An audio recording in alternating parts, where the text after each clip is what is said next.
tôi tại khẩm cái sốc mà nước sman thả tức đọc cô Natural Gold trâm tại mùi cáo còn miếng tốc xa thiết chỉ chồng rộp bọn mục đại lõ sầm rắp đồng rong nôm tê châm nay trâm tại đọc mà phi mơn riêng không được ngay đôi cái sốc bom bắt a cả rạn này chùm ngư soi đồng rong nôm đối trên nôm giúp bị bạ kế nâng óc cầm lăng bần tua bị pra Natural Gold ở dạ pê mùi khai riêng cài bọc nhóm là rong nhóm và xa lăng vinh vì muốn nhóm trong uột nhằm ở quay cầm mình bànប៉ុន្តែឥឡូវនេះខ្ញុំញ៉ាំបានគេលក់ស្រួល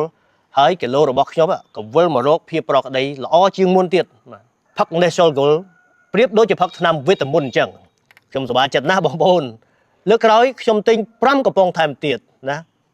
បន្ទាប់ពីប្រើ Natural Gold ត្រឹមតែ2ខែកៅសុខហាក់ដូចជាភ្លេចថាខ្លួនមានជំងឺសើចតម្រងនោមលែងនោមញឹកលែងឈឺក្បាលនិងឈឺខ្នងទៀតហើយ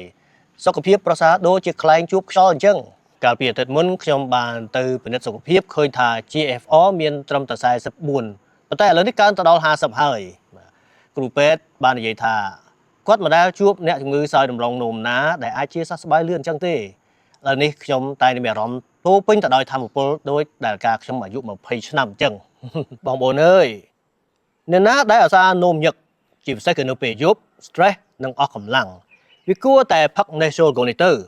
ដើម្បីបង្កើនមុខងារតម្រងនោមប្រសិនបើមិនបានផលទេមករកកែសុខមក